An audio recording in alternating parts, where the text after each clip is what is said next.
सिर्फ 2-3 रुपये पेट्रोल और डीजल के दामों में बढ़ोतरी नहीं हुई, बल्कि पेट्रोल और डीजल के दामों में बढ़ोतरी के कारण खाद्य पदार्थों में भी बढ़ोतरी होगी। जहाँ तक कीमतें बढ़ने की बात है तो ये तो कांग्रेस के सरकार के समय का लिया गया निर्णय है कि ऑयल कंपनीज अब जो है अंतर्राष्ट्रीय मापदंड के हिसाब से तय करती हैं कीमतें। ये तो होना ही था। चुनाव खत्म, जनता पर चाबुक चलना शुरू। आपदा को अवसर में बदलना और उससे कमाई करना, उससे अपने ऐशो आराम की जिंदगी को व्यवस्थित करना, यह देश के प्रधानमंत्री की फितरत है।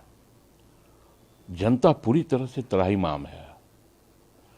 सिर्फ 2-3 रुपये पेट्रोल और डीजल के दामों में बढ़ोतरी नहीं हुई, बल्कि पेट्रोल और डीजल के दामों में बढ़ोतरी के कारण खाद्य पदार्थों में भी बढ़ोतरी होगी, ट्रांसपोर्टेशन में भी बढ़ोतरी होगी।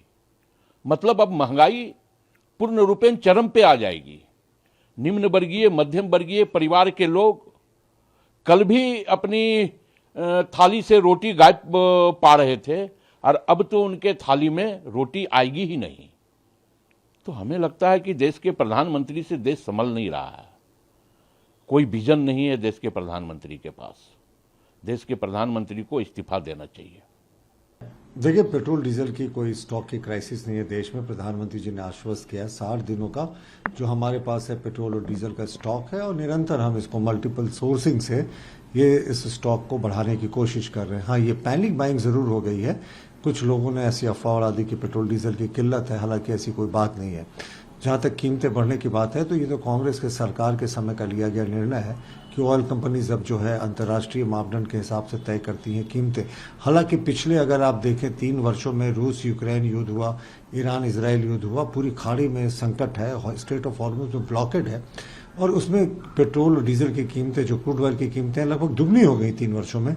फिर भी यहाँ ऑयल कंपनीज लगभग 1200 करोड़ का प्रतिदिन नुकसान उठा रही थी, कीमतें नहीं बढ़ा रही थी। और जो कीमतें बढ़ाने के लिए कांग्रेस तंज कस रही है साहब, एक बार अपना रिकॉर्ड देखें।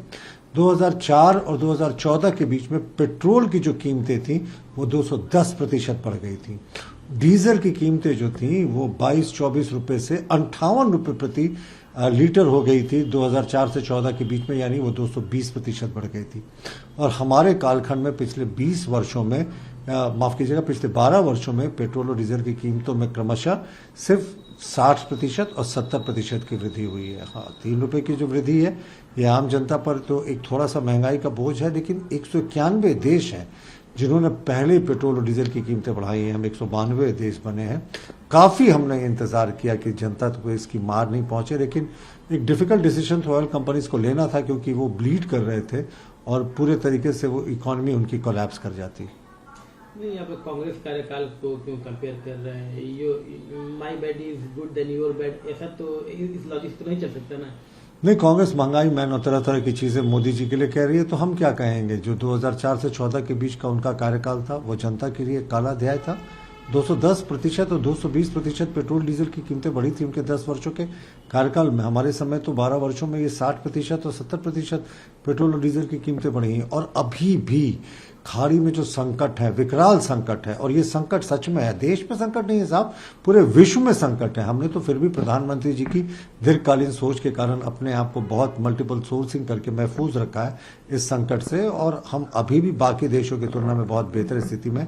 अब देखिए दूसरे देशों में वहाँ ऑफिसेज बंद हो गए, स्कूल्स बंद हो गए हैं, पब्लिक ट्रांसपोर्ट बंद हो गया, पूरे कंट्री में घोषित लॉकडाउन लग गया है। हाँ, मैं जनता से अपील करना चाहूंगा, पैनिक बाइंग नहीं करें। स्टॉक काफी मात्रा में है। अब जो 10 लीटर जिनको तेल चाहिए वो टंकी फुल करा रहे हैं, तो थोड़ा पेट्रोल पंप कुछ कुछ जगह ड्राई होने की सूचनाएं आ रही हैं। ये तो होना ही था। चुनाव खत्म, जनता पर चाबुक चलना शुरू। जनता जाए भाड़ में, कोई मतलब थोड़ा ही है। संवेदनहीनता की पराकाष्ठा है ये सरकार। इनकी गलत विदेश नीतियों के कारण आज ये संकट पैदा हुआ है। एक तरफ रसिया हमें तेल देना चाह रहा है, रसिया से जहाज लेकर निकलता है LNG, और बीच रास्ते में ही भारतीय पदाधिकारियों के द्वारा रोक दिया जाता है। क्यों भाई? कि हमें ट्रंप से अनुमति नहीं मिली है। हमारा सबसे गौरवशाली लोकतंत्र, पुराना लोकतंत्र, आज अमेरिका का पिछलग्गू हम बन गए। ये कौन सा दिन देख रहे हैं? इतने क्यों डर गए हमारे माननीय विश्वगुरु प्रधानमंत्री जी? अमेरिका से आप के सामने नतमस्तक क्यों हो गए? आप समझौता क्यों कर लेते हैं? आज होर्मुज में हमारा जहाज डुबो दिया गया, जो दुश्मन हमारा नहीं था उसे भी हमने दुश्मन बना लिया, सिर्फ ट्रंप को खुश करने के लिए। कौन सा ऐसा डर है? किस चीज का डर है आपको? क्यों आप समझौता करने पर उतारू हैं? जो विकट स्थिति पैदा हुई है उसमें 3 रुपये बढ़ाने का ये जो फैसला, क्या एक्साइज ड्यूटी कम नहीं किया जा सकता था?